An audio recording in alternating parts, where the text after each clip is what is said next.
This week's episode of One of a Kind is presented by Sabu. And hey, WNBA season's kicking pretty good. I watched my first game ever last night, and you can get the Indiana Fever right now in the home championship for plus 1300.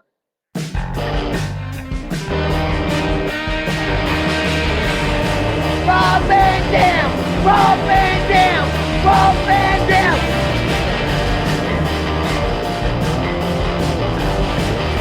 I'm Rob Van Dam. The whole show. From Pebble Creek, Michigan, weighing 230 pounds. What the fuck? Rob Van Dam. It froze, dude. Yeah, I fucked it up. I fucked it up this time. I hope you do. I hope you do. Hope you do. I hope everybody. It skips too, by the way. I told you that a few weeks ago, and then I haven't mentioned it since. But I don't know if it's doing that on your end or not. But like the rhythm and shit every once in a while, like 3 or 4 times during the song, it like jumps or skips so that it slightly goes off beat. You notice that or no? It was on my end too. Yeah, I did notice it this time. Used to like originally. I don't know why it started doing that. Maybe what I'll do, I'll try a different method because you can upload the video and make it an intro instead of how I do it now. It's just easy to transition right to you to do the. Well, not this time because I fucked it up, but but maybe I'll try a different method next time and see if that helps. So all right, cool. But hey, we're live. Let's get an animated cartoon to go along with it too from now on to open. That would be fucking sweet. We'll get fucking Rib Shot to do it. Oh, great. That's a great man. Maybe I'll make a pitch about that. That would be a good shout out. That'd be a lifelong sponsor that we just sponsored by. I did have a cartoon commercial that he was working on but it was for OWA. And then when that went south, it was like, well, it'd be cool to still see it done, but I don't want anyone else to see it now, Right. Fuck that. Yeah, maybe it looked cool what he was working on. I don't know if we can ever use that, the first half or part that he did, but obviously it was cool because Rib Shot makes some cool shit. Right. Yeah, they definitely do. Man, some of the subtleties that they do in some of that shit where it's like the little Easter eggs that you see.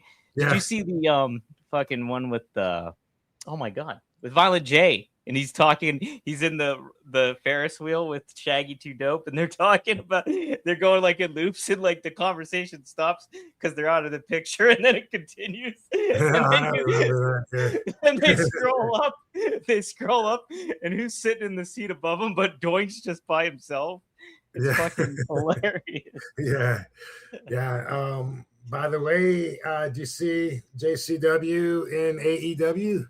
I did. I was going to bring that up tonight. Yes, JCW and Rhino was there too. Sweet. Is Rhino now? What is Rhino normally doing? Where do we see him normally? Is he somewhere or no? No, he's just an he hits the indies. Okay. He does like his own events, I think, from time to time.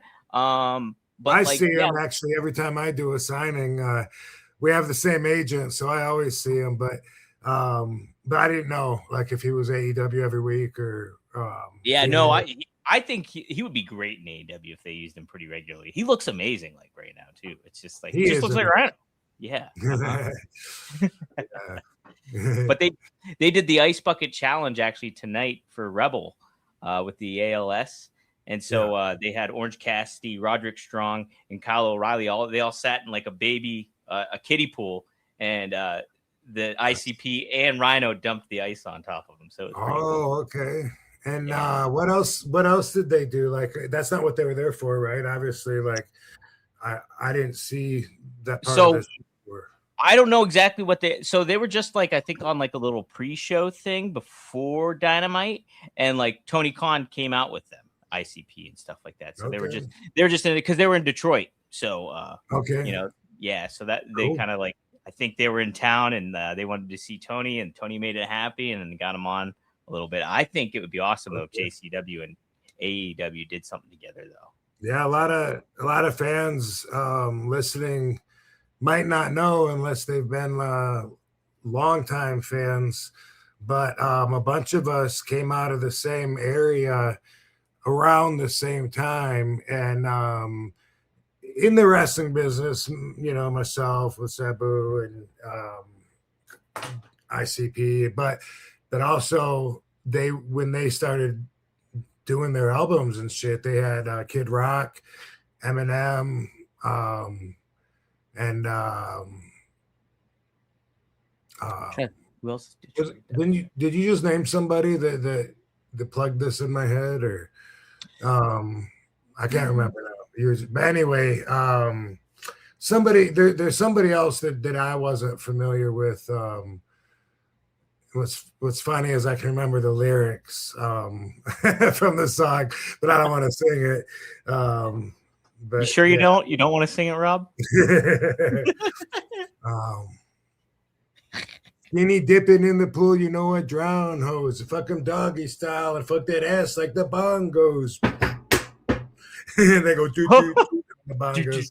I don't know who that guy is, but I think he ended up. I think he was a big star that did like a guest. Everlast on Dog Beats. I don't know. The Riddler says Everlast. Okay, yeah, I'm not familiar with, but I mean, obviously Eminem and Kid Rock, and then you know Joe C. Obviously, yeah, long time friend. But anyway, yeah. So I'm proud of them guys in the weird way that we feel proud just because we're from the same place.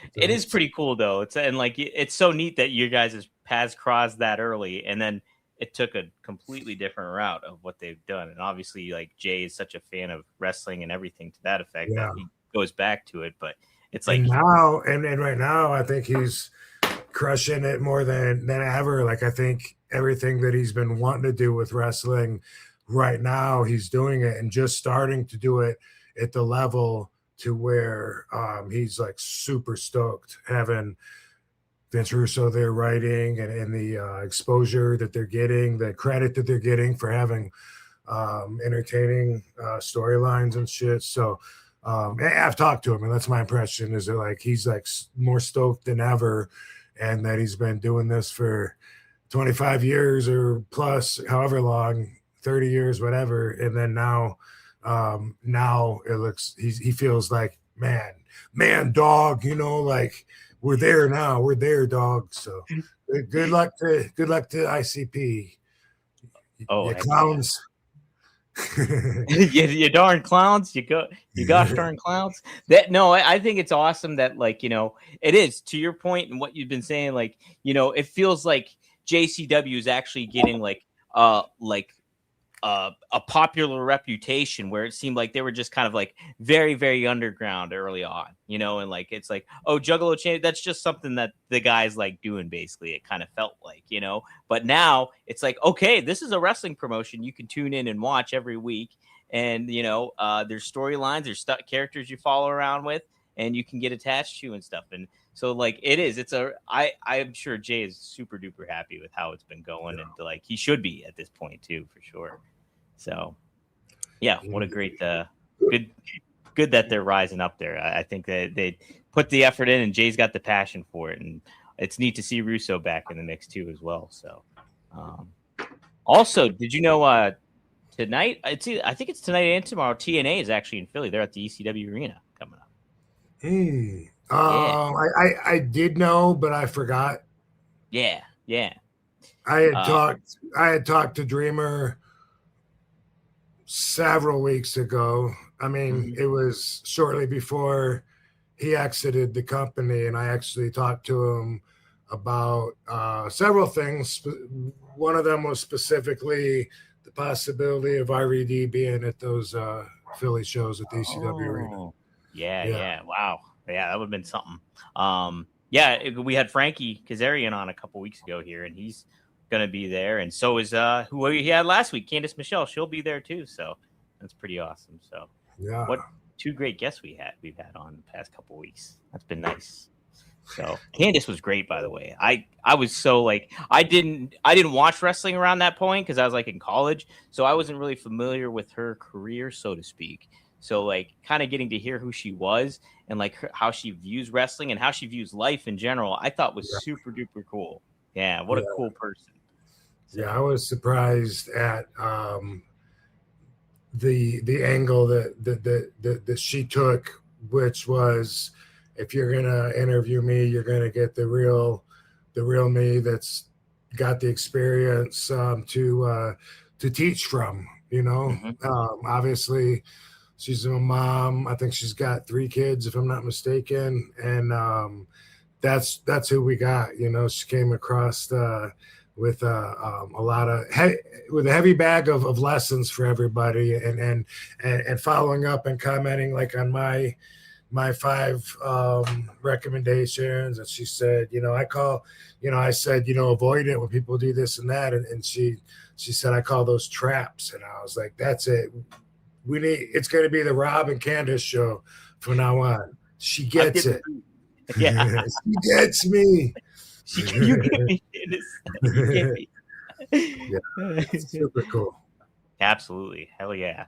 Who else is super cool is Seth, who she actually gave awesome perspective on the song too. How about that when she did that? I thought that she broke down the song in a different way we never thought about, which was awesome. Yeah. Getting higher. Yep. And Seth chimes in with $10. Thank you, Seth. Appreciate it. I told Rob before the show, we're not doing a raffle this week, but we'll get you back. We'll get back on track. I got to count up the super chats and figure that all out before I spin the wheel again. So, since we haven't done it in the past couple weeks, but he says, I've been wanting to check out JCW, but I'm turned off by the punk clown aesthetic. How pervasive are the clowns versus the non-clowns related stories? It's interesting, Seth. There's a balance. I think there's a balance for sure. Like they have, I can't remember the clown tag team that they have, the name of the team that there is on there, but it's certainly the ring has a different aesthetic, like a psychedelic kind of feel to it almost, but ultimately it's different characters. And so give it a shot. Like, and that's the pitch that Russo made to us too when he was on here. He's like, give it 2 episodes, just 2 episodes. If you don't like it, just quit watching. He was like, but give us 2 episodes and see how you feel about it. So I think that's a pretty good rule of thumb to kind of go with, Seth, if you want to check it out. So, the clown, I would say clowns in particular is usually a rather small part of the show. There's just, you might see Joe or Shaggy, and then there's the tag team that you're talking about, but they're just there amongst another tag team that's like zombies or something, like Walking Dead, and the other guy, Cocaine, that's like a really skinny small cane with coke, and he's the ring rat, and it really is character heavy. And it's not. I don't think it's something that reeks of punk or of the clown vibe. Like for me, it's the fans that he's always inviting me to all their shows, and I think they just did the Gathering or whatever, and it's like he was trying to get me to go to that just like every year. But I saw something on Instagram where some girl was interviewing there, and she's saying, if you're at the Gathering, be careful of picking up. I think maybe I think she called them shit dollars, and they take money and wipe it in shit or something and drop it on the ground and then wait for people to like pick it up. And it's got shit on it, and then they can laugh or something. And it's like that whole thing really turns me off, like way back to them throwing shit like monkeys, throwing feces at Tila Tequila, and I'm sure they want to get past that. So I don't want to be bringing that up. It sounds like I'm burying him, but I'm just being honest with like some of my apprehensions about some of their live shows and it's a lot more to do with the fans. But the shows that I have been to, like out here in Vegas, it was just like more like regular fans that could have been at any wrestling show. They were passionate about the project. They knew the characters, but they were like not subhuman throwers. Fans. Yeah, they weren't throwing feces, none of that. Yeah, and the thing is too, they tour around, so it's like you're gonna get different crowds and stuff a lot of the times, it seems like. So they're not set to one place, and you'll get maybe some of those wild kind of fans or aspect like that. But hopefully, like, yeah. And Jay's come on here and said too that a lot of the juggalos do get like a lot of what is it, mislabeling and stuff like that, where it was like, they've been registered as a gang and they're not really a gang, and they're like just like it's overall a good group of people, but maybe you just don't pick up any dollars if you see them laying around, maybe. So that wouldn't be fun. That wouldn't be fun. Guys, spark them if you got them. That's right, everybody. That's what. Here's where you can watch me get crazy. Rob gets nuts, everybody. I saw Mark Jindrak. He's doing a podcast now, and he's obviously in the clique of people that know how to get tens of thousands of views and good on them. I always say, not that there's no value in that. I get mislabeled. I hate it when people quote me to me and it's nothing at all, like I said.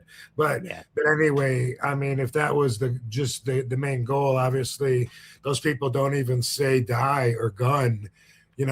I say fuck. I smoke weed. I don't. There's a lot of things I wouldn't do if that was the number one thing. Was just like, we got to compete with these other YouTube nerds.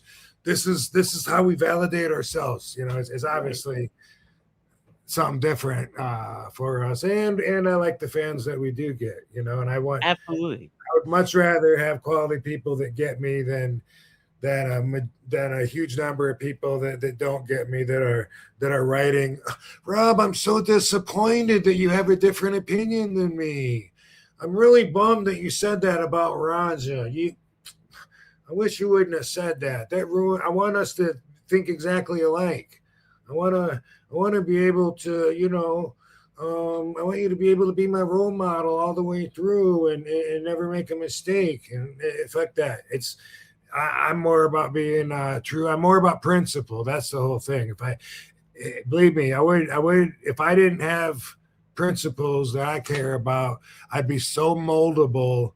That I could have been the perfect puppet for WWE. I could have, been if I was a better yes man, like a lot of fans wish I was, I could have had a total different path than the one I'm on.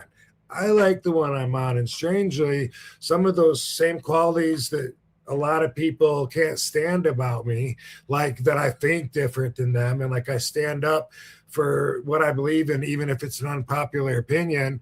There's a lot of people on here that respect me for the exact same thing that other people don't respect me for. And either way, I'm just about me. I'm not trying to play to, either one of them show different fake sides to please the people. You know what I mean? That's not part of what you get with me. That's the thing too, Rob, is like, say if you became that company man and you went and followed like what you like, strapped the rocket on your back and like whatever Bruce Pritchard was saying and all that kind of stuff. And like, maybe you could have got a little farther or whatever. But the fact is you are who you are. So if you played the company man, maybe the fans wouldn't have connected with you as much as they did. Well, that's just it. I wouldn't be me, and that's something they can't understand. They're just like, darn it, like, why does he do these things? Why does he make these decisions different than what I would make? That's stupid. He's stupid. Like, that's whatever. Go ahead and live your life how you want, casting your own opinions and shit. But basically, to justify that perspective, you could say RVD is his own worst enemy because he's not someone else. Mm-hmm. Right. That's it right there. Right. I just don't think says it all. I'm my own worst enemy by being me and not someone else. I could never be anything but. I think if you compromise yourself to the aspect of like, I'll be like an ambassador, or like try to follow the route of like a John Cena or whatever and do that thing, I just don't think it would have connected with fans. And like the thing with wrestling fans is they can see through a lot of the bullshit when it comes to like, if somebody doesn't feel genuine coming up to them, they're not going to make that connection and you're not going to become a star. So I think your path was the path it was meant to be, right? So it's like I really don't spend too much time putting energy into hypotheticals, especially hypotheticals of the past that there's nothing you can do about anyway, you know? right. In another universe, I was Vince McMahon and owned a promotion. Right. Robbie McMahon.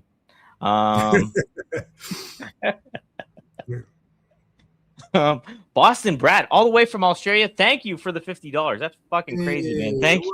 Whoa, new sponsor. Holy smokes, yeah. He says, I wanted to ask if you have any plans on coming back to Australia again anytime soon. Me and my friends were talking about how awesome the Sabu documentary was, and we were wondering if you were still working on anything similar to that. That's interesting. And another interesting question. Yeah, no. Joe and I plan on it. We have talks about possible projects that we could make for our next project, but we're not at a point right now where anything is greenlit or we're even sure of what that next third step would be in the trilogy. But so we're still working on increasing the distribution for the Sabu doc and for Headstrong, which was my doc.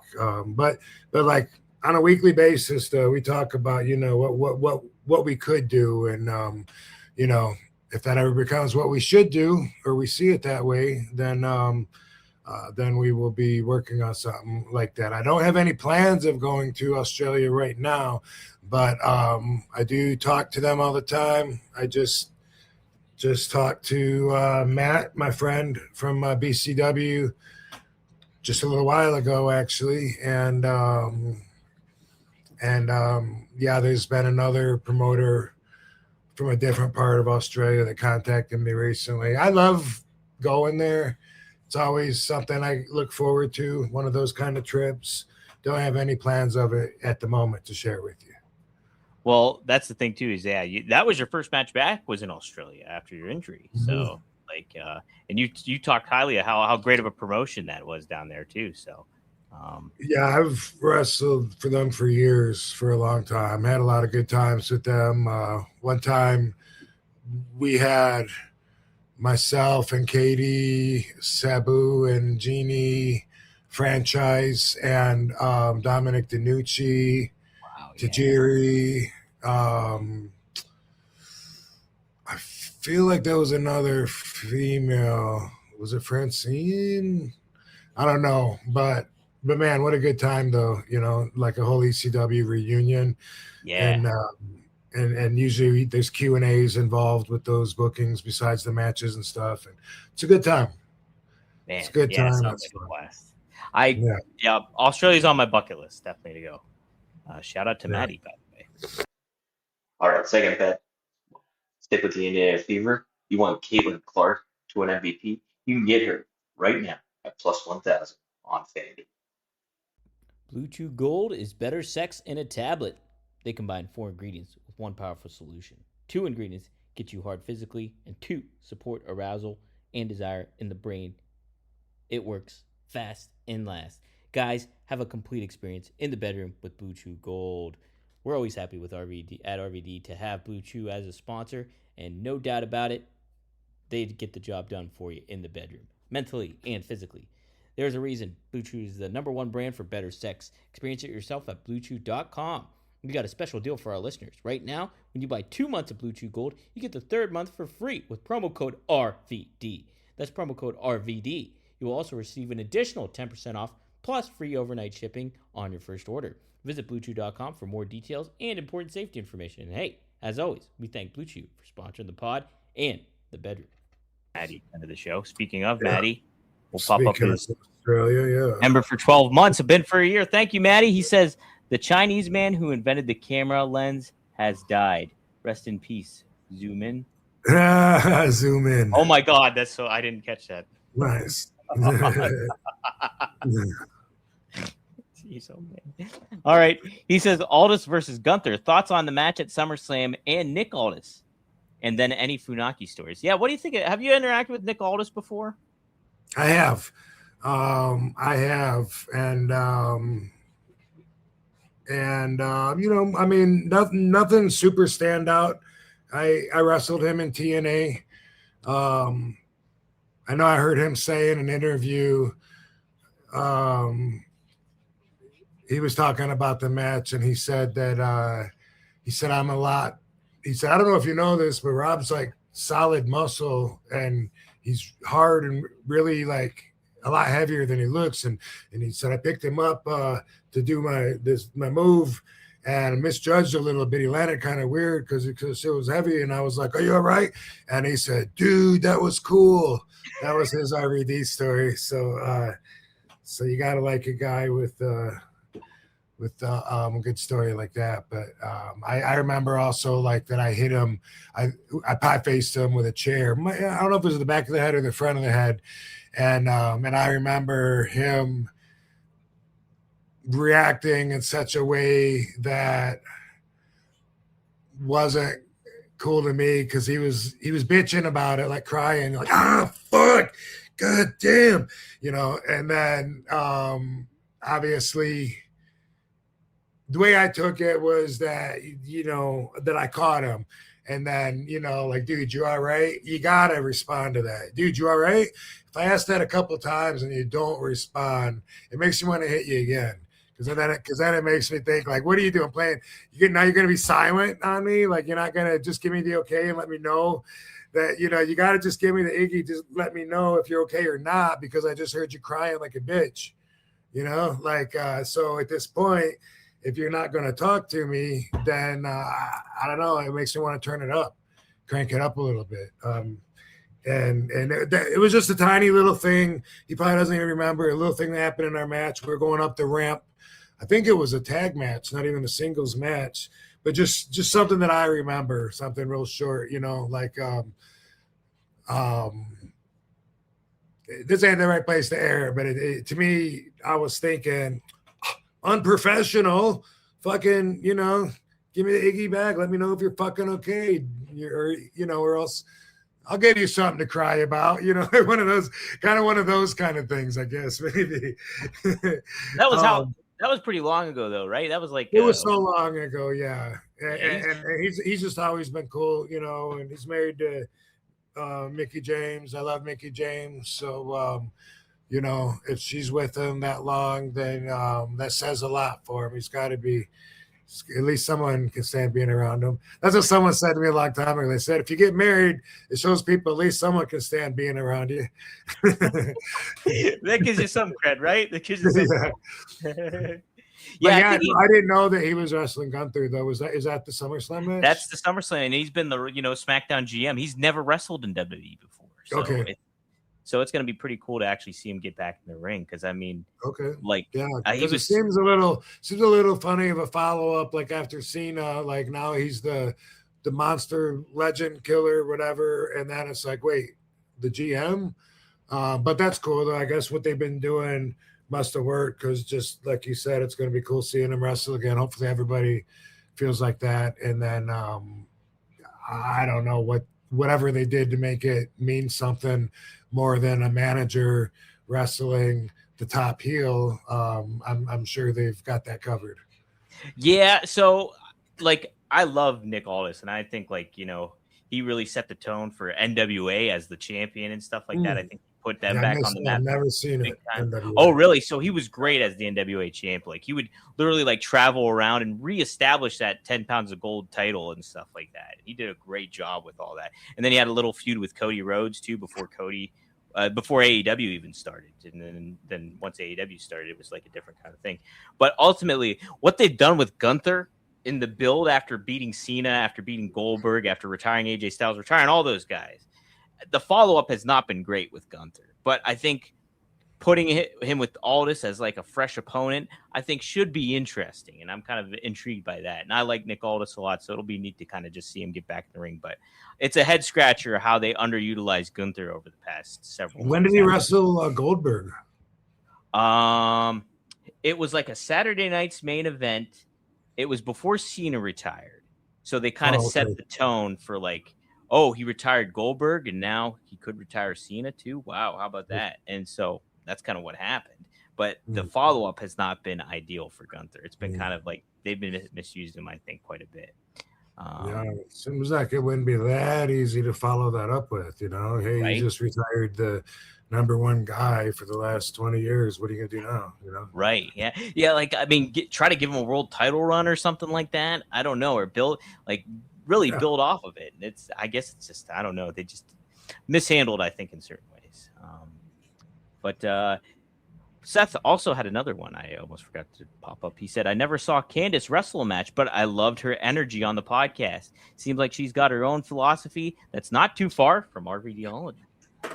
Yeah, absolutely. I could see doing a show with her. I definitely would like to have a setting again where we could have a deep conversation. I didn't know that she was going to be that deep.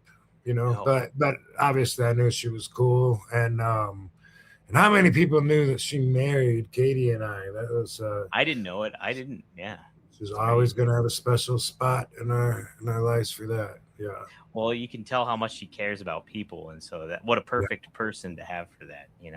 Really. Yeah. Cool. Yeah. Thank you for that, Seth. Appreciate it. Yeah, I saw this video today that I see every once in a while, and it's the video of Jason Hervey is interviewing me backstage TNA at the Universal Studios, right? Oh, really? Yeah, and what's great is this is where when Frankie was on the show, we were talking about. I was saying there's a different kind of kayfabe now, because now that they say, hey, we're opening up the curtains, they can tell you anything they want and say, this is the way it really is. And the fans are all eating it up, believing wow, we're getting the real stuff now. This is the way it really is. And it's stuff that we'll notice, you know what I mean? As we're watching it. And I was saying, there's the absence of the ego and the backstabbing and the politics and all the pecking order, the bullying, all the shit that has always been apparent in the company.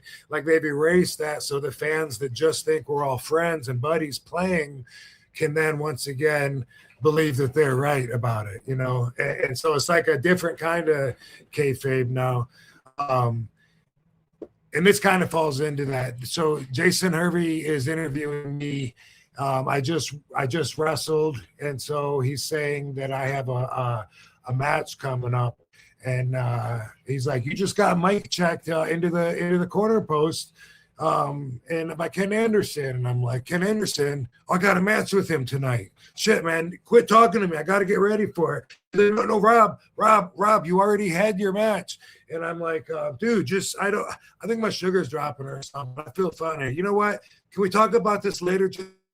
Just like, Rob, you don't understand. I'm telling you, you have a concussion or something. You just wrestled the match. You already had it. And I'm like, bro, how much time do I have? You know what I mean? Wow. If you look at all the comments on there, people are so pissed.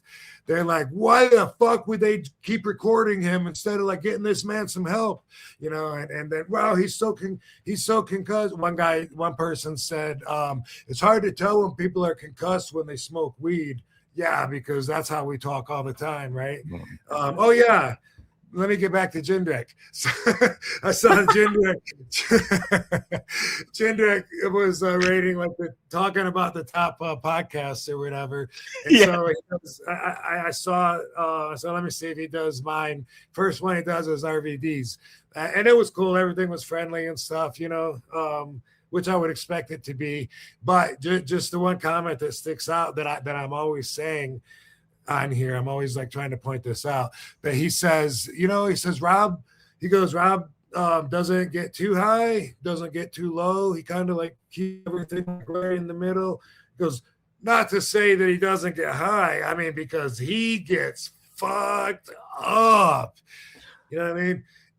This is me fucked up. So everybody, I always say this every week, but take notice how much extremely different I am when I'm blasted on that devil's lettuce compared to right before I light it up, when I'm the exact fucking same. I just always try to make that a point because people need to see responsible users also, besides just the bullshit that they're fed. And I know it's funny for people to think, I bet he's got the munchies. That shit will always be funny to non-smokers, which there's less and less of all the time. You know, someday the stereotypes aren't going to be funny to anybody anymore. It's just going to be something to do, you know. Right. But anyway, yeah, I always say, everybody get your notepads and your pens out. Start writing down all the differences. I'm going to get fucked up here like I always do every week. Okay, so anyway, but good luck, Jindrak, with the show. Just, you know, come on. Come on. How fucked up do you see me get? Like, really? It seems like some of that stuff is very hokey in a little ways, like how it's like cheesy, but it's an easy pop, I guess. It's right, like I guess, and it's just like you catch out. Because it's weed, right? That's funny. Oh, so of course, right? That's how it. I don't know. Yeah. But you know, good on them for making the money. Unlike some irresponsible users that you might know, I don't change much when I smoke. It increases my spiritual vibration, because I know you're asking, well, why do you smoke then? It makes everything more culpable. And I just enjoy it. That's me, my personal choice. Now they're saying that for the first time ever, that more Americans are smoking weed on a daily basis than smoking cigarettes or than drinking alcohol on a daily basis. That's pretty big. Some of the polls are from like 23 though. Like, why does it take 3 years to get to us? But I saw one today that was from 25. And anyway, that's what they're saying. That's the rhetoric that you can expect to keep hearing this year, is that's where cannabis is going. But anyway, back to what I was talking about, which can't remember because I'm so high. What was I talking about? Fucked up. But anyway, so people are like, on the Jason Hervey interview, people are like, dude, when are they going to put the fucking camera down and get this man some help? This is why TNA sucks. And everyone is like so pissed. And what I want to say to that, and I'll just leave it at this, is thank you. Thank you for that. Whether you meant it or not, that was a compliment. And that's commitment. I did the same thing when I left WWE in 2007. And this was a match with Randy Orton, a stretcher match. Yeah. And RVD got a concussion. Shawn Michaels got one shortly before that. It was like baby faces were getting concussions on a weekly basis. And that's, I got a concussion and then went out and I never came back again. And everybody that watches that, like, dude, you can tell how fucked up he is. You can see it in his eyes, you know. Everyone is like so sure to commit themselves to their feelings towards this. And I just want to say, like, why is it that we've never heard about Rob leaving WWE because of concussions? We saw it on pay-per-view. That was the storyline. But whenever the conversation comes up, it's always because I was burnt out. They killed ECW. My contract was up. I didn't want to resign. They wanted me to resign. Johnny Yates and I had several meetings with him trying to talk me into resigning, but we couldn't come up with something that worked out because I couldn't be subjected to a return date because I would be counting the minutes. That's what I would do when I'd go home. I get home, say Wednesday morning on that schedule. That's okay. I got till Thursday night. So in my head, I'm going, okay, I got 52 hours left. I got 51 hours left. I got it. And it was like I was so burnt out and so desperate to stay home. You know what I mean? That it was like a panicky thing. Like, oh my God, I gotta go again. When do I get to come? I don't get to come home for 2 weeks this time. Anyway, I have all my schedules and shit from that time too. We've been doing this moment in history, bro. I kept everything. I have all my contracts throughout my whole fucking career. I have the schedules, all kinds of shit. So, anyway, we don't hear about Rob having to leave WWE because of a concussion, but then we watched it on the third.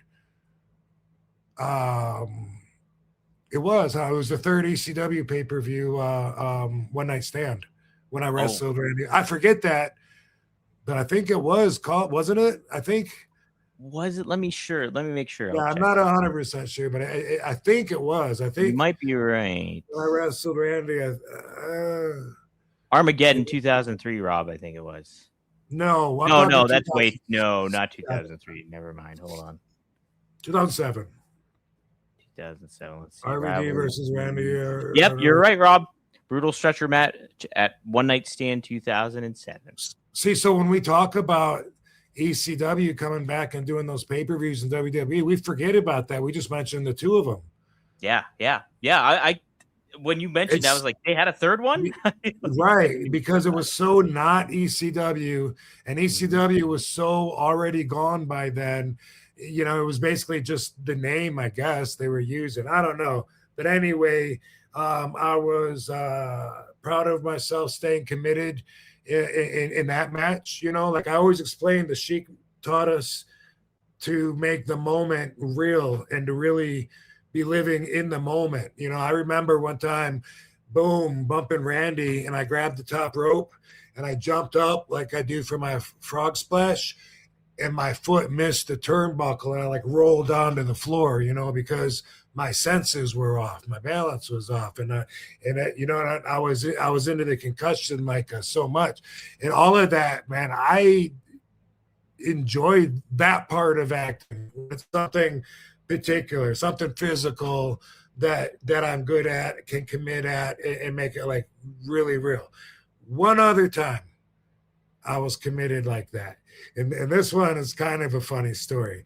It's just what comes to mind when I think about this. Those two were both concussions that the fans are positive that I have CTE because of those, even though you die when you get CTE, but that doesn't matter to them. They saw those two performances and they know. Another time, this is like in 94-ish, all right? Okay. Maybe 95, Hazelhurst, Georgia, a little town that I wrestled at a lot of times when I was co-promoting shows with Greg Price. And we had been doing this angle, building up to this match between me and the man who turned out to be the biggest scumbag that I would ever meet in the business, Bad News Bobby Fulton. Oh, boy. Yes. And anyway, at this time, I didn't know what a dishonest piece of shit that he was. And anyway, you know, I was young and green, but working my way up, you know, and at this time, I was like a big star in Hazelhurst.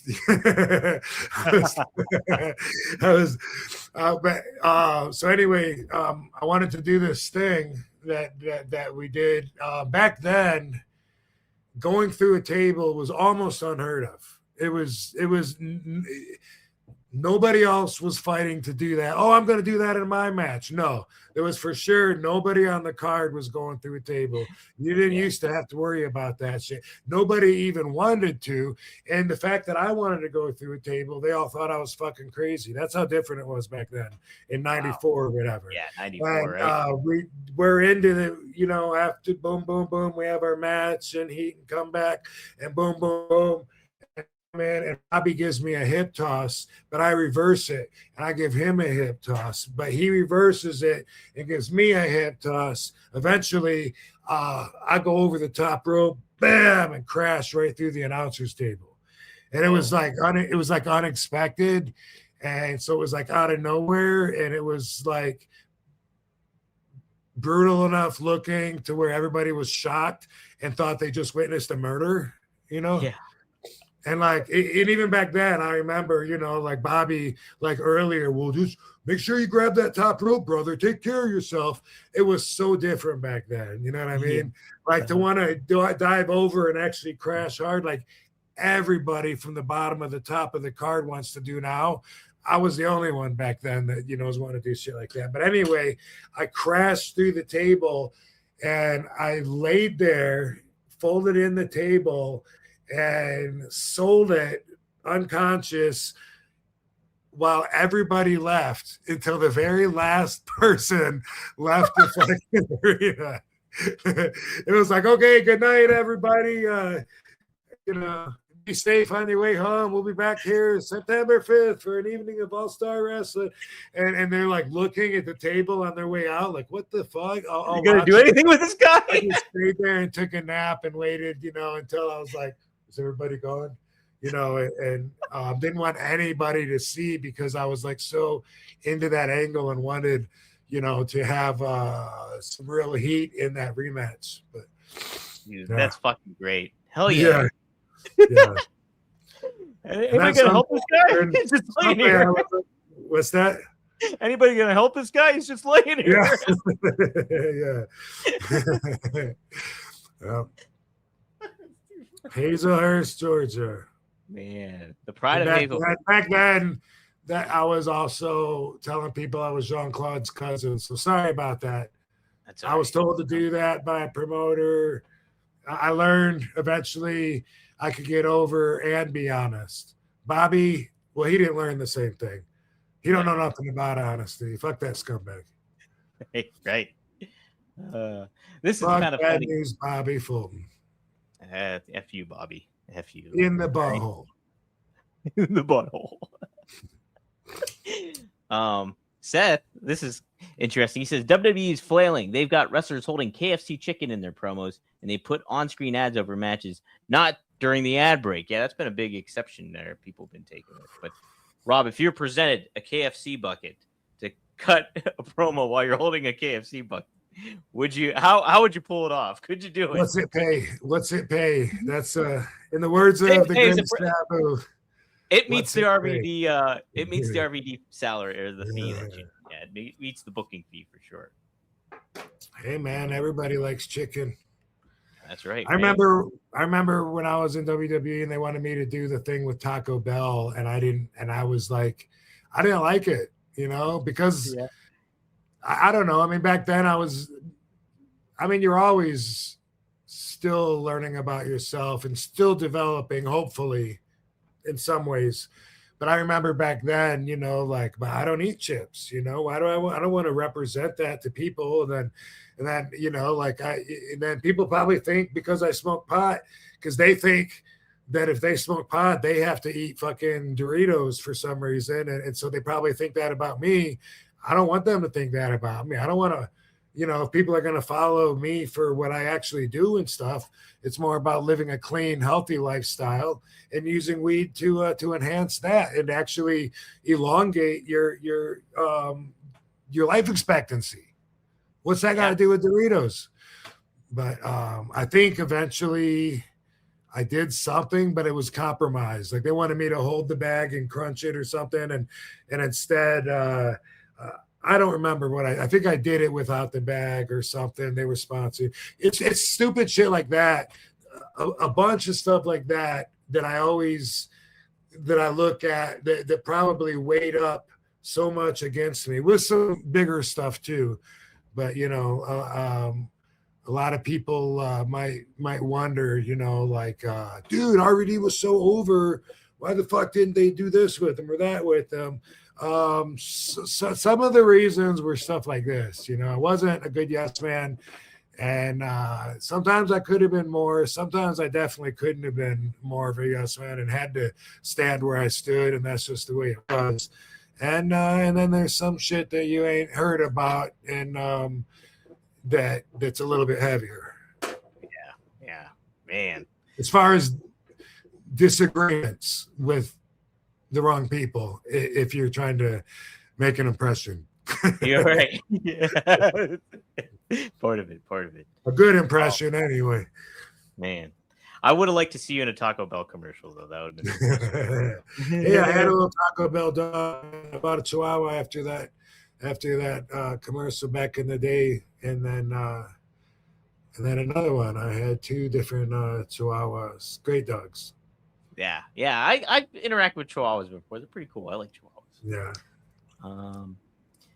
Maddie chimes in with about the weed stigma with some basic thinkers. Spark them up. Yes, sir. We're gonna see that dissipate, by the way. I mean, that's part of being ahead of my time. I'm ahead of my time in a lot of different ways, and eventually I see my way come around, and usually by then it's someone else's way. That someone that hated my way before that eventually learns to capitalize on it and then try and make it. But that's just something that I have never doubted, was that certain areas where I'm ahead of my time, I know eventually that things are going to change there. Everything's temporary anyway, but when it comes to things like that, I mean, like back in the day when I became a cannabis advocate, in the mid 90s, like everybody was smoking cigarettes. It was so much more popular then than it is now. Like you couldn't walk into an airport without a big group of 10, 12 people getting their last puffs in before they go, and I understand it. If I had extra time, shit, I'll stand out there and smoke a joint. But I don't know if I'm getting out of the joint what they get out of the cigarette. I assume I am, except for the high, but they're getting the satisfaction. I mean, I guess they enjoy. I don't know. I've talked to I've never smoked cigarettes, and I've talked to different people that did. Sabu is the only one I knew that would smoke a cigarette and not have guilt over it. Most people like, oh, I know I should do it. I've been trying to quit or whatever. But Sabu would be like, no, I just smoke because I want to, and I always respected that. He wasn't like an everyday smoker, but like maybe once a day if he was smoking weed and or drinking, if someone offered him a cigarette, he would want it, Right. By the way, one time in Japan, I might have told this story before, but we were all at this dinner table getting yakiniku at the Tokyo Inn Hotel. A bunch of fans and a bunch of us wrestlers. And Sabu, if you ever seen Sabu outside of ring time, he likes to take a nap anywhere. That's something that he's kind of known for by people that have been around him because he did it a lot. And he must have just lit this fucking cigarette. And then he's sleeping. And I notice every time he breathes in, the cherry lights up. Oh. And then he breathes out and the smoke comes out. And so I was watching him and he smoked the entire cigarette while he was sleeping. And I was just so fascinated by it. And he had his pack of cigarettes sitting there on the table. I grabbed another cigarette and I stuck it in his lips. And I held the lighter to it, and I said, shh, and I just held it up to his lips. And he fucking lit it. And I was like, son of a bitch, look at this. And I was like pointing it out to everybody. And we were all, it seems like Jackie Fulton was there for some reason. Because I think he was the one, that said, Sabu just can't get enough. He loves smoking. And he smoked the whole thing down, 2 whole cigarettes, 1 nap. And then one of the Japanese fans tried to do what I did and stick a 3rd cigarette in his mouth and woke him up. And of course he was pissed. Well, what are you doing? And I was like, I don't know what that guy's doing. Hey, God, that guy's nuts. I don't know what he's thinking. I don't know what he's happening, you, bro. I didn't see it. Didn't see it. Crazy fans, I tell you what. Holy crap. That's, man, I see when you were selling it, I was like, oh, Rob's going to pull out the cigarette and so he doesn't burn himself, but you just kept I let it go. You let it go. 2 whole cigarettes. But anyway, they used to smoke cigarettes and then shame weed smokers. They still do, but not as much. It's really rare to see people smoke cigarettes now. Like when I see somebody, I'm like, really? You're still smoking cigarettes, dude? Like pretty much everybody knows that you're just inhaling poison. But that's cool, do you? But these are the same people that want to say like, he's stoned, man. He doesn't know what he's talking about. Same people. Like, yeah, because we're not good at making decisions like you. Yeah, right. It's weird to think too. It's like restaurants used to have smoking and non-smoking, and it's like that's not a thing really anymore. I've been on airplanes where you could smoke. Oh my God, yeah. Yeah, my first trip to Japan in '93, all Japan, there was a smoking section, and it killed me because we had the cheap seats. No one had to sit there. Like, it was bad. Had to work my way up the ladder, Yeah. Oh my gosh. Sometimes I don't mind being like a dive bar where there's smoke, and I don't smoke. Like I'll smoke a cigarette once a year, maybe if that. But like, and I don't mind the smell of cigarettes. But like, if I'm there too long, then it's a little too much. I've always felt like I'm allergic to it. Like my body rejects it. Yeah. It soon it like cuts off and kicks it out before it even goes in. It like locks up, and it's weird. I can smoke hookah and I don't get the same effect. Yeah. After I smoke a cigarette or I've smoked like a cigar or something like that, it's like my mouth tastes disgusting. It's just like I'm not doing this again for a while. I tried dip one time. Oh, really? I've never tried dip. So Bobby Duncombe Jr. was one of my best friends, and he did dip all the time. And so I was like, dude, do you get high from that? And he was like, well, yeah, kind of. And I was like, let me try it. And he's like, are you sure? And you got to be careful. You might get sick on it or whatever. So I was like, no, dude, when we get to the room, I'm going to do it. We got to the room. Did I just tell this story? No, Not here? Okay. I told it somewhere. Yeah, you didn't tell it here. I gotta decide if I should put in the really funny part or not. Oh hell, Bobby's gone. It's okay. It's okay, Bobby. We got to the hotel like in the afternoon, and I went to Bobby's room because Bobby and I were gonna go find some food, but I was gonna try some dip first, right? Yeah. Johnny Ace is in Bobby's room because teach Bobby to wash his gear because Bobby's gear stunk and the boys were complaining about it. Oh gosh. So he comes to his room to show him how to put his knee pads in the fucking bathtub and stuff, right? And while Johnny's there, he goes to grab this towel. It was a hand towel, and it folded in half and it stuck together. He picked it up, and we look at Bobby, what the fuck? And Bobby's like, well. And it was like, we just got here. We've only been here like a fucking hour. Like we just got to the hotel, been there like an hour. And Bobby already had time to rub one out on the towel.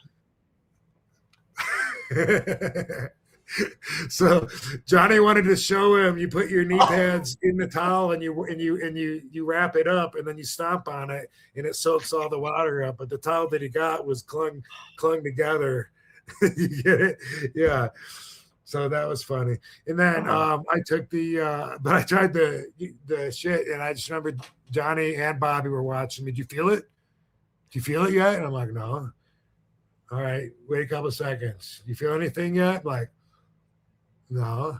And all of a sudden I was like, oh, I feel it. Yes. They were like, all right, spit it out. And I was like, no. They go, spit it out. You're going to get sick. And I was like, no, I don't want to spit it out. I was like on an elevator, and I was like, I'm going to the top, man. And I kept it in my mouth, and I didn't get sick. And it did get me like high, not the same kind of high that I prefer, but, for being over in Japan on a day off in the daytime or whatever, it was whatever. It was just the one and only time I tried. It wasn't good enough to do again, but I don't know, like with cigarettes, I've heard that people do you get high from it? No, I don't. don't. Okay. When I tried it, I don't. I just do it kind of like just as a social thing. I do it, and then just for the process of having something in your yeah, mouth. just to try it out, and like if I'm like hanging with a buddy that I know smokes or whatever, maybe once in a great while, or like I'm out somewhere. Say like when I went to Austin, Texas, or something, I like had a couple cigarettes when I was down there or something. But yeah, no, I never really got. I've heard some people say that they do, like it picks them up a little bit. Yeah, no, that's never happened to me. I never, like I said though, I never tried dip before. So, and but I know my brother does once in a great while and stuff. And I don't know if he gets a high off of it though either. I'll have to ask. That's such a funny Bobby story. Like, Bobby, oh my god, Bobby, like he's not here. Right off the bus and just ran, dropped your shorts, rubbed one out, and then called us and said, "Come on over." Must have saw some fine Japanese women on the way there. Yeah. Let's see. Seth chimes in again. Thank you, Seth, for $20, man. We appreciate it, dude. I was trying to explain RVD to my producer friend Benji, but it sounded make believe. He's a ninja. He's a cannabis advocate, a high flying big muscle guy. And also a philosopher. It sounded crazy, so I had to show him some vibes, some videos. That's awesome. Vids. That's great. RVD is not for everybody to understand, so they'll be disappointed if Benji doesn't get it. Right. I'm for the I'm for those who get me, and I'm definitely standing proud on being different than the majority. So that's always got to be taken into consideration. That's why this show's one of the best. I like it. And it's it's so funny too, because like you're lighting up here, but then at some points you'll have like guests on. At other points you'll have your dogs. Other points the babies are in, Katie's are in. It's just like there's another show like it. I give everybody plenty to complain and bitch about. Right. Either way, this is my platform, and so you tune in to get me. Otherwise, don't tune in. And I'm enjoying it. Tony. Get-togethers with our Van Dam fam here, by the way. Appreciate you guys tuning in each and every week. And this is like a social club. It really is. It definitely is. It is. It's like people get together, smoke up if they have it. If I have booze in my place, I'll drink some booze while I'm doing the show. It's always great. So Tony Hayes adds this too. He says, do not eat Taco Bell if you live in the Midwest. Their lettuce is tainted with bacteria that will give you the shits for a month. Yeah, did you hear about the explosive diarrhea, Rob? I saw the headline somewhere, but didn't look into it. I just passed it over. But I know something was I didn't even, when something like that happens, I don't know if it's just a one bullshit article or if there's any truth to it, but I did see something was going on. Yeah. No, it's been going around apparently. And people, you get it for months if you get, it's like explosive diarrhea or whatever. And it was tainted with iceberg lettuce. What a month, what a series of months that would be. My goodness. One of them I heard recently, but it was the same thing. It was just a headline or something. But I saw that they did tests on, I can't remember which place it was, but like they tested I think their chicken, and there was like no evidence whatsoever of there being any like chicken or animal meat in the whole patty. Oh, really? What? Yeah. I remember, like, I heard something about Subway, I heard something about Chipotle, something about McDonald's, and it's like I don't know what's true and what's not.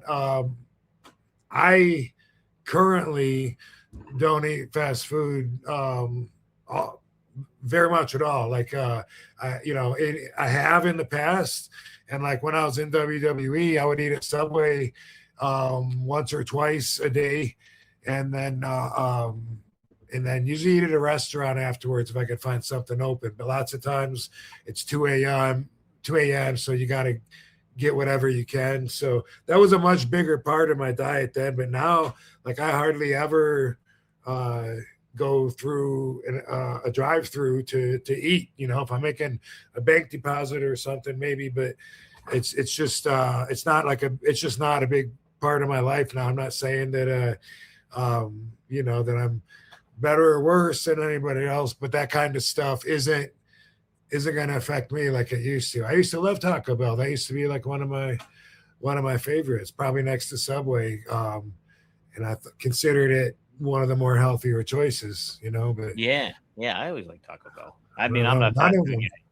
yeah, I don't know, I don't know, I don't know. I could ask fucking Alexa, what fast food place had fake fucking meat that they're supposedly giving, but if you're at that level and you're getting away with that, like how are the fucking the checks and balances and just the fucking compliancy tests and just the health regulation? How's all that inspecting and all that shit going?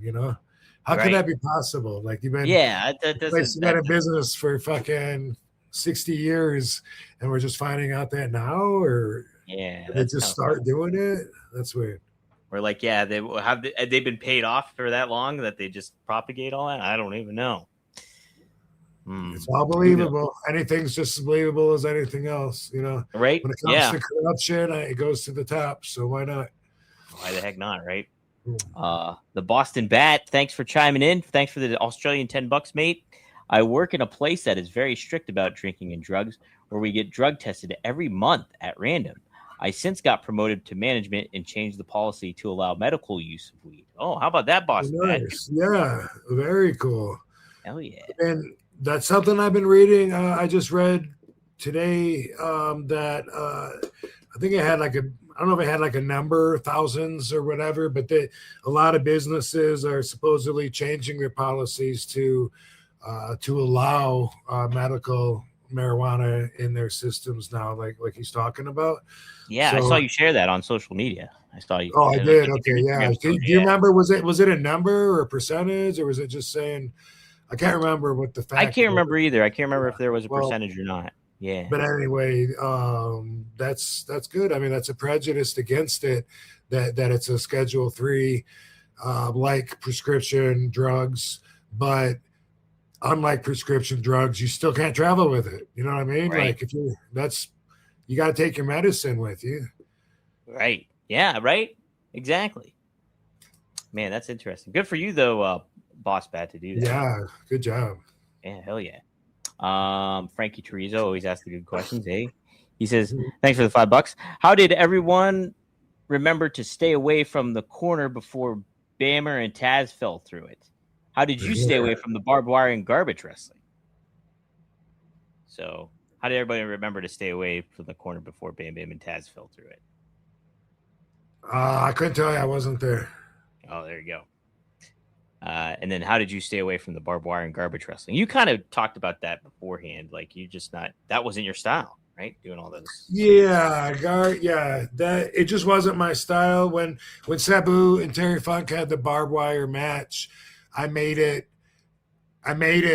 like part of the story, and me and Sabu both thought, it would be funny if I went out there all protected up and stuff. And so I had long sleeve, like a sweatshirt on and gloves and all kinds of shit because I didn't want to get cut. And even more so, my character wouldn't want to get cut, and that would be funny. And so that was part of what we did there. I helped, like when maybe I helped cut him out or something. But for the most part, it was just literally physically staying away from the barbed wire. Crap. Yeah. Avoid that stuff. How was Sabu and Terry Funk's relationship? Were you pretty aware of that and how they got along or anything? Yeah, they really respected each other. Mm-hmm.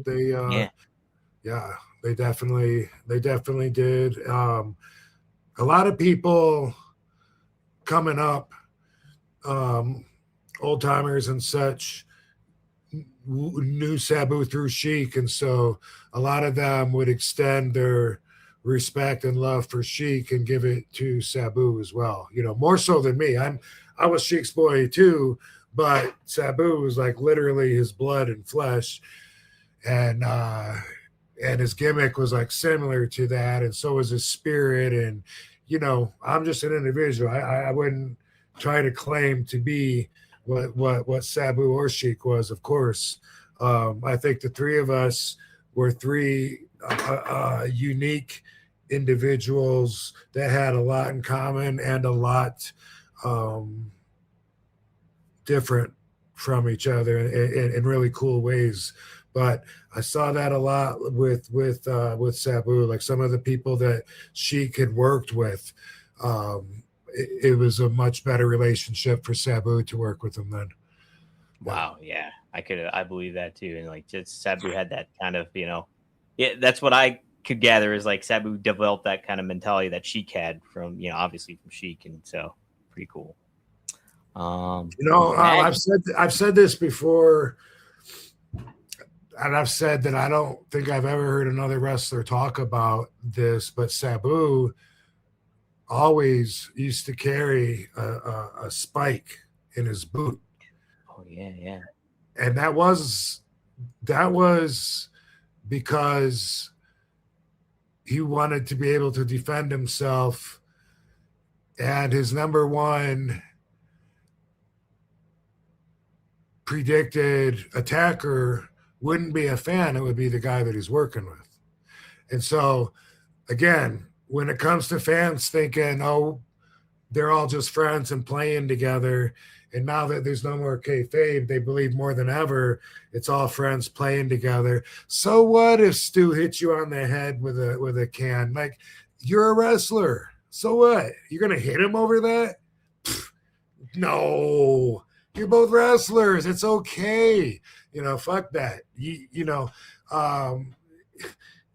For people that think that and don't realize, how much it's changed over the years, and from what it actually changed from, every night he would have a nail that was about that big, and let's see, what is that, about 8 inches?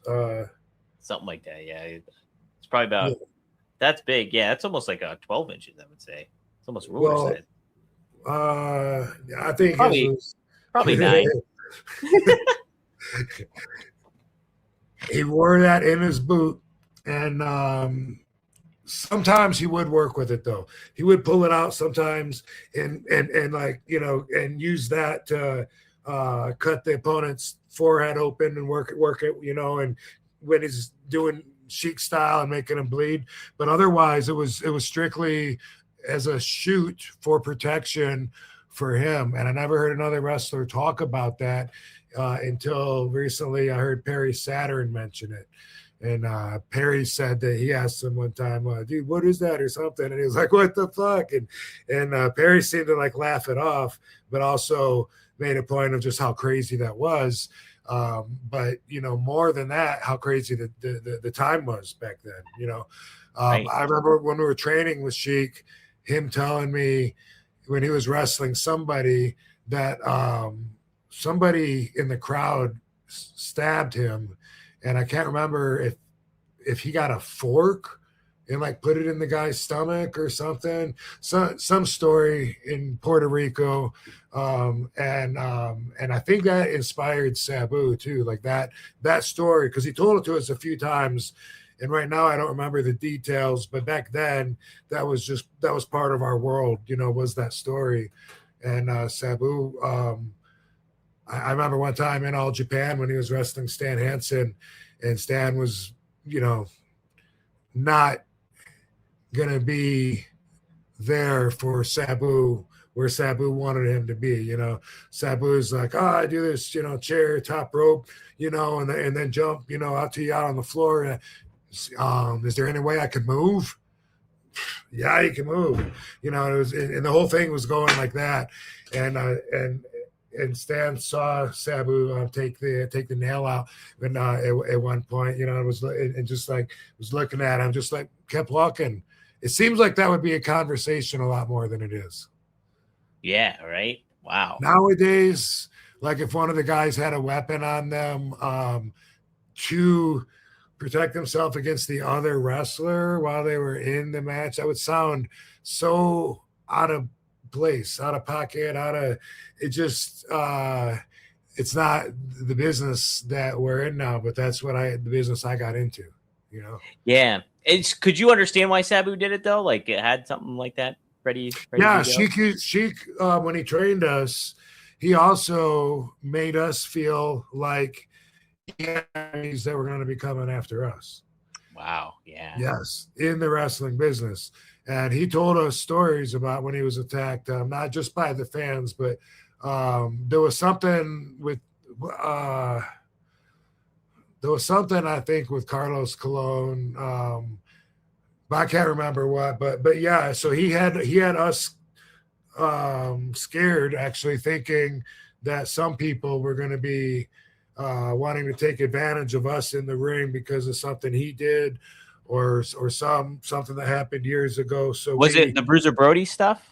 Was it that? Yes, that was part Yeah. of it. Yes. Yeah. I was curious about that because like that's what I was thinking about, the Invader 2 and all that kind of thing going on. Yeah, it slipped my mind, but yeah, that was that was Cheek said he got stabbed down there as well, and wow, and that just stabbed the fan back, and that and I think Sheik might have said that he keeps something in his trunks, which we see him grab, for I don't know how much of it's a work. He never exposed that to us, but I think that night when he was talking about Jose Gonzalez and Bruiser Brody, and he told us to never go to Puerto Rico, as a matter of fact, and I never went my whole fucking career until like maybe 3 years ago. Like I avoided it because Sheik told me not to go. So every time Carlos Colon would call, or another promoter would call, I was always, like, dude, that sounds like, wait, you got someone murdering wrestlers down there and he's booking the cards? You don't. I'm good, bro. I'm all right on that. I mean, I kind of like right now that, I keep getting calls about Mexico, and at the same time, they're saying that the whole fucking gangsters are running the, half the country, the police stations and everything. Oh my God, yeah. There's a lot to take into consideration there. Right? Yeah. Is the juice worth the squeeze? Right. And I know people are going to write in and say, no, Rob, it's cool, just as long as you don't go to, Mexico City or stay in the touristy spots or whatever it is. But fuck, dude, that cartel, there's some serious shit. And if they want to make a statement or they want to kidnap someone for some money or whatever, seems like we'd be pretty good targets. Yeah, you just don't know, right? It's nuts. Funny you mentioned that too, because like in Terry Funk's book, he said too he was in Puerto Rico, and I think he said he got stabbed 2 different times by fans, and like he kept the knives and he hung them up on his wall because he got that much heat. Damn. Sabu said that there was an arena down there, and to go from the dressing room to the ring, there was you had to go down this hallway that went underneath the bleachers.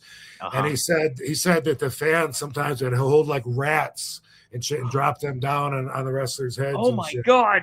Yeah. No thanks. And another thing that Sabu told me was that they would heat coins. They would take coins and like with a lighter, fucking like heat them up and fucking fling them at you in the ring. Oh my God. So I was like, I don't think I'm going to go there. But yeah, like about 3 years ago, big dude that's a ring announcer, commentator for WWE.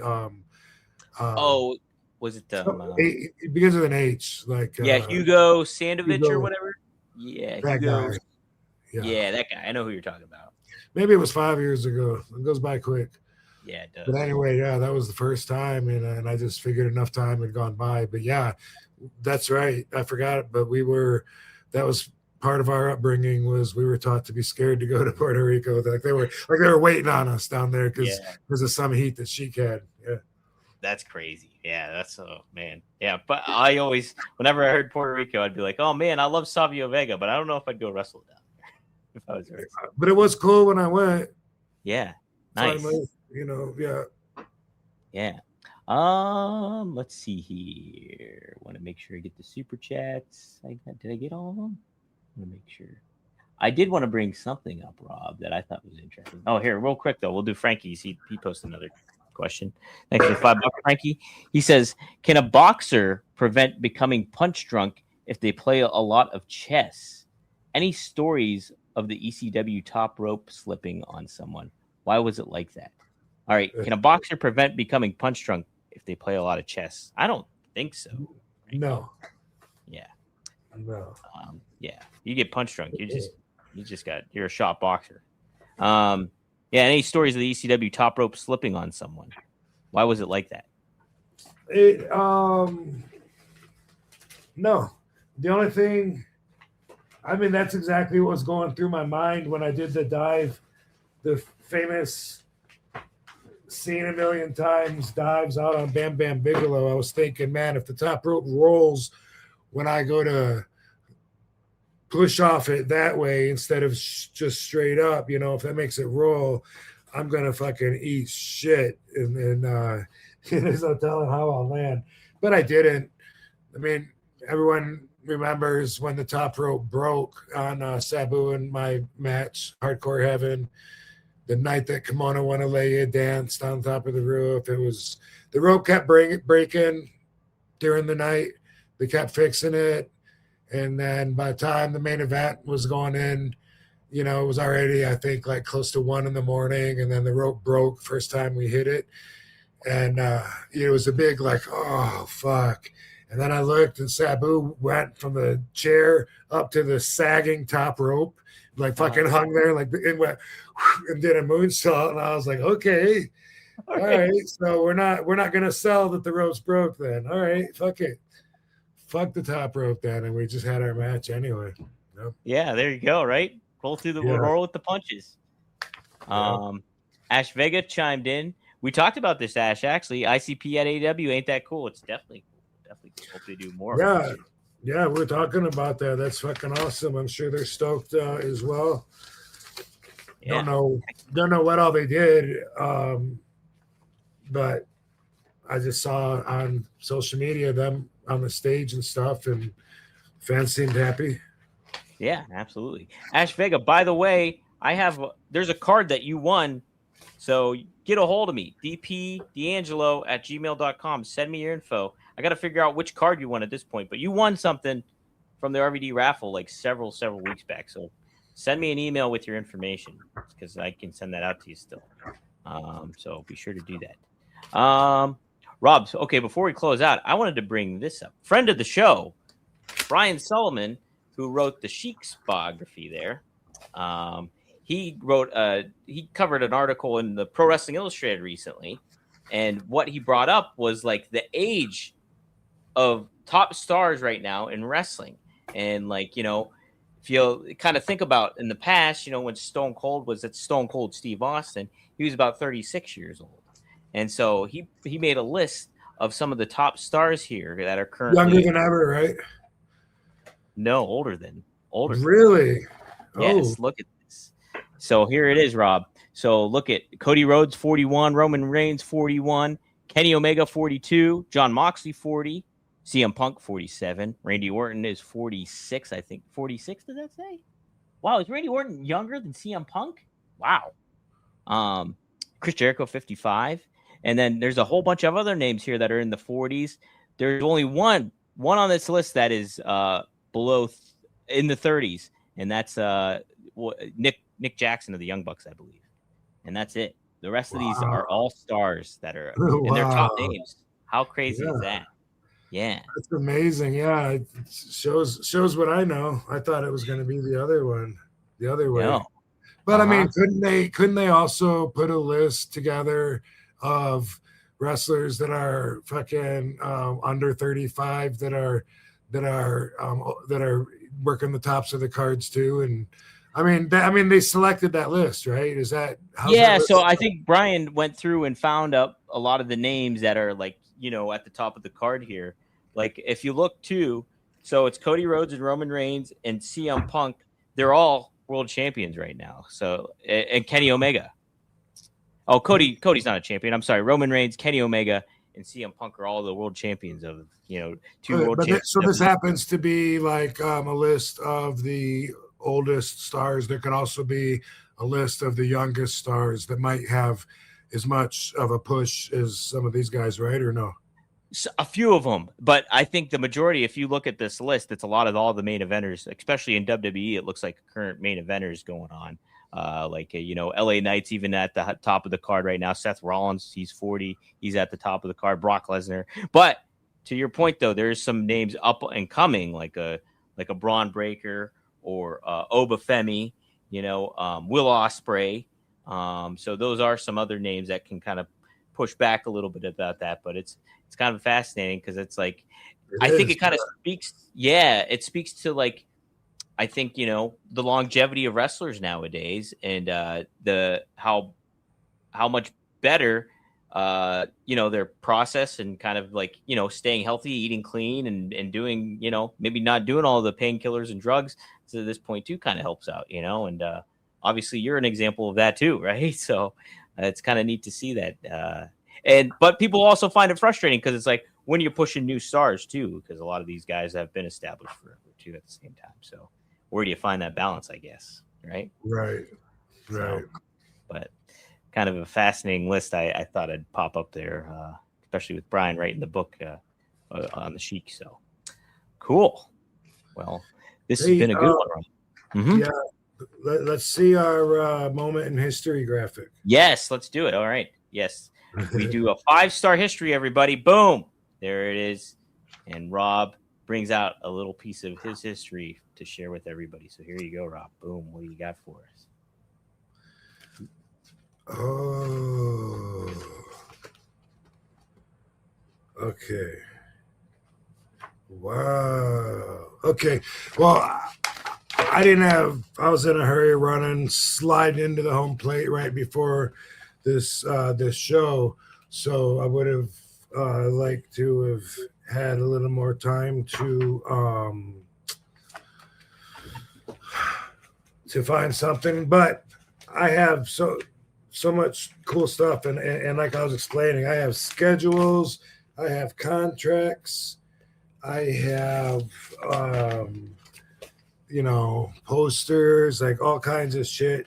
I'm a keeper when it comes to that shit. I keep it all. And what I have right here is something different than what I thought I had.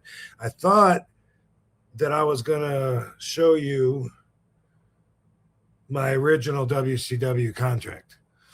Because I have that, no doubt, and I can show it when I find it.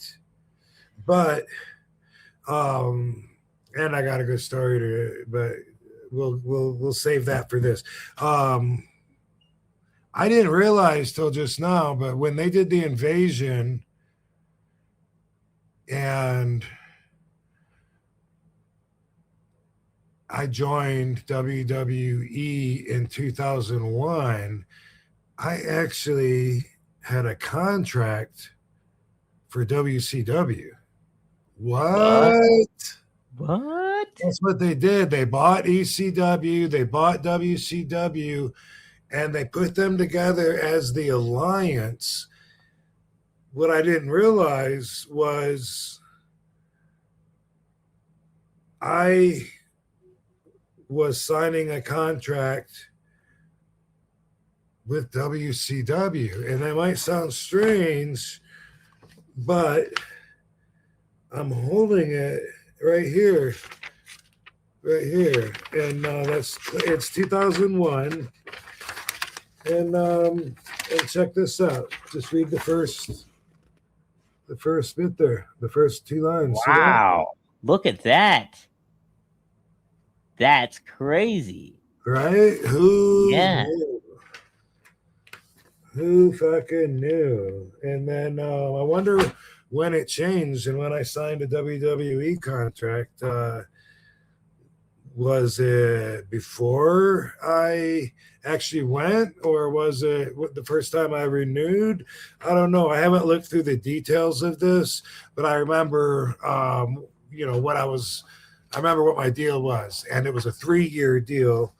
And this should have all of the, including intellectual properties, drug policy. Check this out. I'm just reading reading that here. It says wrestlers shall abide by WCW's drug policy for wrestlers, as well as any and all. What the fuck is that word?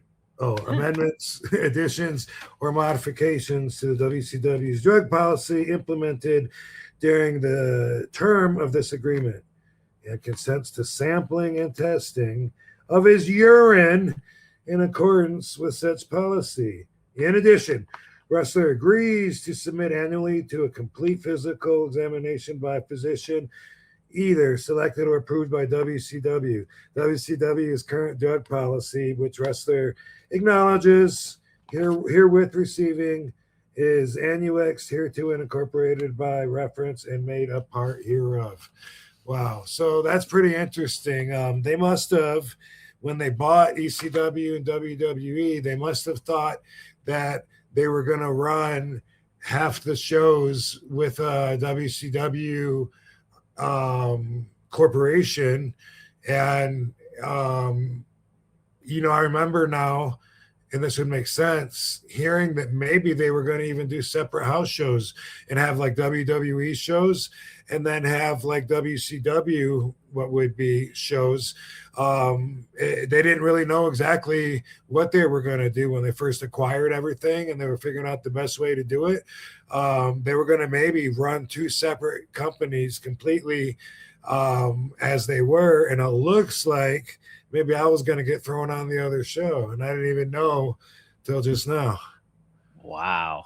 Yeah. I mean, like when the invasion started, that was kind of the hope, is like, oh, they're going to make WCW a show and like maybe ECW too. And like, what are they going to do with it? And that's, ultimately it was just a big angle, big storyline. But I would have never guessed that you signed like a WCW contract for your first WWE, I guess, stint, or not your first, but the one where you made your long run on.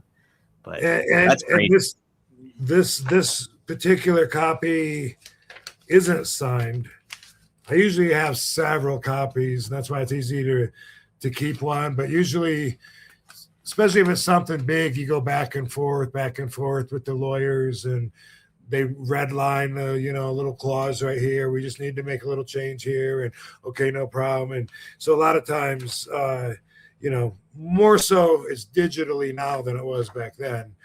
But back then, a lot of times I'd have 4 or 5 contracts, all like maybe with 1 or 2 lines different as it developed throughout the time that it was existing. So cool. I'm gonna find the WCW contract that I had in see, when was this? 92? 90. It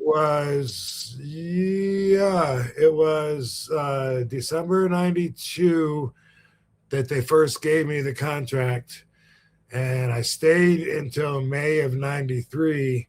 And that one, I have a bunch of those contracts because I just kept telling them that I lost it because I didn't want to sign it. Yeah, we'll talk about that more when I have it, and we can compare the 2 WCW contracts. Yeah, how about that? Nice. And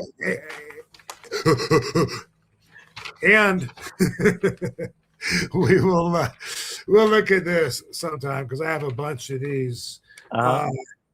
Look at this fucking schedule. Oh my God. Okay, I don't even know why these are days off. Like this is Christmas or something. Oh no, it's August. Anyway, the schedule, if you're on every show, then like the days off are when you leave home and when you get home. You know what I mean? So those are travel days. And you're working that many days out of the month. And I love when somebody feels righteous after hearing that story about me not wanting to go to Iraq to see the troops that one Christmas break. I love when some asshole goes on there like, well, Rob's not an American is basically what they're saying, like, oh, you couldn't go over there for the truce, man. Fuck you. You just gotta, that fucking makes me sick. You're a bitch. It had nothing to do with politics. I never wanted to go there anyway. It sounds like you can go there. I'm already so tired of traveling, and I already was back then, that if I'm gonna be in an airplane, put me in a beach, send me to the ocean or something, but not the desert. But anyway, there was nothing appealing about that. But what was appealing was a Christmas break coming up that I've been looking forward to for 2 months. Then right at the last second, when I'm like literally like keeping my sanity by counting down the days till I get a break, then they say, hey, we're going to volunteer and go over and say hi to the troops, and you guys won't get paid shit, but you'll make assholes like this guy that's going to write RVD a comment someday happy that you're all Americans. I better do it for that YouTube comment guy. yeah. Someday, you're gonna please the fuck out of this guy. Yeah. But anyway, we'll go through the schedules someday and look at just like how demanding those were. And obviously, it was too much for me because here I am now. Right. Yeah. I mean, it's if those guys could take it for 30 years, great. That was definitely not going to be my life. So I was there. I followed my guidance, got there, did as well as I did do, and my guidance said it's time to leave, and I did, and I'm very happy. I love my life. So, Mr. fucking G.I. Joe over there that. Fucking go get your head blown off. Fuck you. There we go. What a show, everybody. We covered a lot of good ground. I like it, Rob. And man, we were thinking maybe we'd go short tonight. We didn't. So. We never do. Nope. Mudwater sent us a while ago. I don't know if we put them over, but it's like coffee, but it's not coffee, but it is Mudwater coffee, and it's mushroom coffee, and it says it's Arabic coffee with all these mushrooms in it and shit. But then when you look at the ad, it says that it's not coffee, so it's weird. But there's a whole bunch of them right now that are competing with each other and with whether they got the right mushrooms or not. Katie filters my purchases because I'm on Instagram, and I wanted to buy this one. What is it? Something Balls coffee, and it's like saying that they have. I don't know. They're just. I can't remember what it is now. Bulls and Balls, I think it's called, or something. Interesting. Yeah, and there's another one in between that one and this one that I can't remember. That like one of its ads makes it sound like it's specifically for people that smoke weed. It's so crazy because all the other ads don't even mention that. But they're great advertisers. That's all I know for sure. But as far as that goes, because I wanted to buy them all. Like I need to have Bulls and Balls, baby. I have to have it, otherwise I'm missing out. Like as a man, you need these in your stomach, and I don't know. You need these mushrooms because these mushrooms give you, estrogen. It says so right here. And anyway, she looks it up and sees how many the ratings and how long they've been there and all kinds of stuff. And a lot of times she puts the brakes on. She's like, no, they're not even a real company. No. How do I see 20 ads a day if they're not a real company? Oh my God. Anyway, Mudwater, thanks for your shit. I support you. Yeah, they do good stuff. I like the Mudwater. I've had it before. They give you a frother too. I don't know if you got the frother thingy, but I don't know. Yeah, I don't know. Probably did if they gave it to me, but yeah, they sent it to your way. So try out some Mudwater, everybody. I know they're not a sponsor this week. I just looked at the schedule, so but try it out anyways. I know they're a sponsor on my other show. So all right, cool, Rob. This has been a blast, man. What's some great story. Yeah. Thanks, Van Dam fam, and Yeah. God bless America. Hopefully, Yes. Hopefully, I didn't anger any soldier fans. Because thank you for your service, and don't be worrying about me and what I choose to do or not do. Quit wishing you were me. That's creepy. Stop it. Rob is an American, everybody, by the way. He is an American. So. I'm proud to be an American. Where at least I know I'm free. Way, dude, I am fucking blasted. Can I use that sound clip right there? Just that'll be all over the internet. Yeah, that's right. All right, everybody. Thank you for tuning in. Rob's he's going to be in Minneapolis. WrestleCon. I'll be in Minneapolis. Yeah, SummerSlam weekend. That's tomorrow, and that's WrestleCon. Me and Katie will be there. We won't have the babies with us, but we'll be. I don't know. Maybe we'll show you some pictures. There you go. Get some pictures with Rob and Katie. Yeah, cool. Looking forward to it. Should be a good time in Minneapolis, and we'll see you there Friday, Saturday, and Sunday. Wow, so 3 days. Wow, all right. You got a full scheduled weekend. Sunday, the day of our Lord. That's right. Sunday. Jesus Christ. Yes. Amen. All right. Well, cool. Say hi to Jesse Ventura for me, and we'll say hi to all of you next week on One of a Kind with who? Cool. Later, everybody. Peace out, hoes. Peace up. A-Town down, bitches. Woo!